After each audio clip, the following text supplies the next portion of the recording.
একদিন সকালে ছেলেটি দাঁত মাজার সময় হঠাৎ খেয়াল করে আয়নায় তার প্রতিচ্ছবি দেখা যাচ্ছে না। এরকমটা দেখে ছেলেটি অবাক হয়ে যায়। তারপর সে বিভিন্ন অঙ্গভঙ্গি ও হাতগুলো নড়াচড়া করে বুঝার চেষ্টা করছিল আসলে সত্যিই কি সে অদৃশ্য হয়ে গেছে। এরপর ছেলেটা দৌড়ে নিজের ঘরে এসে জামাকাপড় খুলে পরীক্ষা করতে থাকে। ঠিক তখনই তার মা হঠাৎ তার ঘরে ঢুকে পড়ে। ছেলেটি যেহেতু অদৃশ্য অবস্থায় ছিল তাই তার মা কিছুই দেখতে পায় না।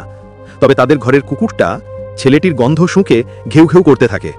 তখন মহিলাটা ভাবে কুকুরটা হয়তো দেয়ালে ঝোলানো কমিক্সের ছবিকে দেখে ডাকছে, তাই সে তেমন গুরুত্ব না দিয়ে তিনি ঘর থেকে বেরিয়ে যায়।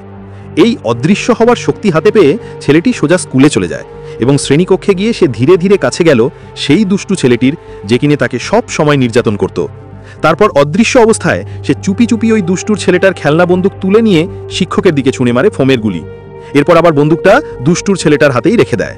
শিক্ষক দেখলেন দোষী হাতে নাতে ধরা পড়েছে, তাই কোনো অজুহাত শুনলেন না এবং কিছুক্ষণের মধ্যেই সেই দুষ্টু ছেলেটি স্কুল থেকে বহিষ্কৃত করা হয়।